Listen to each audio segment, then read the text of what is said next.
और उसी सहभागिता के क्रम को आगे बढ़ाते हुए आपने देखा होगा गोरखपुर गौरव से इस बार 5 अलग अलग क्षेत्र से जुड़े हुए महानुभावों को, स्पोर्ट्स से भी थे, शिक्षा से भी थे, चिकित्सा से भी थे,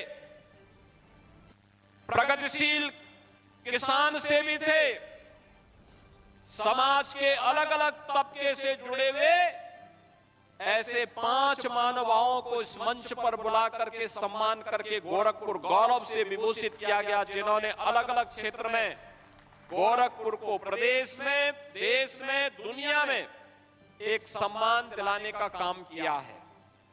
मैं इन सभी को यहां पर इस अवसर पर हृदय से अभिनंदन करता हूं। गोरखपुर गौरव का सम्मान जिन्हें प्राप्त हुआ है, उन्हें मैं इस अवसर पर उनका स्वागत करता हूं।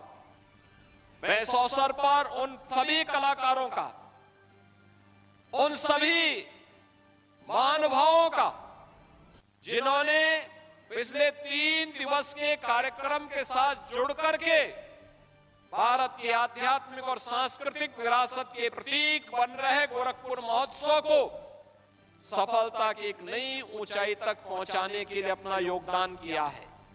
और मैं चाहूंगा जितने भी लोग इस महोत्सव के हिस्से बने, जो एग्जीबिशन आई है, इस एग्जीबिशन को जरूर एक बार देखें। क्या क्या गोरखपुर में, कहीं टेराकोट का सामान होगा, कहीं पे शौध उत्पादन के साथ जुड़े हुए लोग होंगे, कहीं पे एफपीओज कैसे अन्नदाता किसानों की आमदनी को बढ़ाने में सहायक हो सकता है। और पहली बार महोत्सव में नेशनल बुक ट्रस्ट ने एक बुक फेयर का भी आयोजन किया है युवाओं के लिए।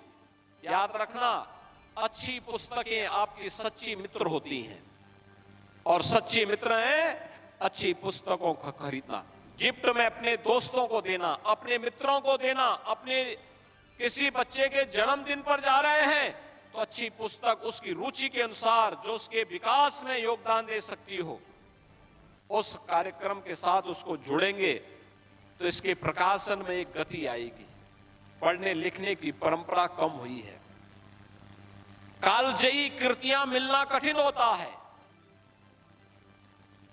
लेकिन फिर भी जो प्रकाशन हो रहा है, अगर हम उसको प्रोत्साहित करेंगे तो यह और अच्छा प्रकाशन आने वाले समय में हमारे सामने आएगा, है ना। वो यहां जमीन के दाम की चर्चा कर रहे थे। 20 लाख में अपनी जमीन लिए थे, आज 20 करोड़ रुपए उस जमीन की बोल रहे हैं वो अपना, मात्र 20 लाख में। और अपनी जमीन की कीमत बढ़ाने के लिए वे ऐसा बोल रहे थे। लेकिन अगर कभी आपको खरीदना पड़े तो 20 लाख से अधिक मत देना। तो ये आप भी प्रयागराज एक बार जरूर जाइएगा, जाइए, डुबकी लगा करके देख करके फिर सुबह जाएंगे, शाम को वापस आ जाएंगे। अब तो यहां से इंटरसिटी की भी सुविधा है, बहुत अच्छी सुविधा है, तो सुविधा का लाभ भी लेंगे।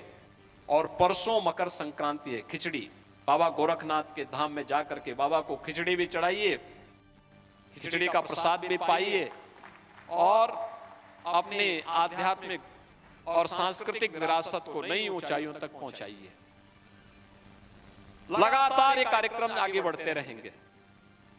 फिर 26 जनवरी की तिथि आएगी, भारत का गणतंत्र दिवस।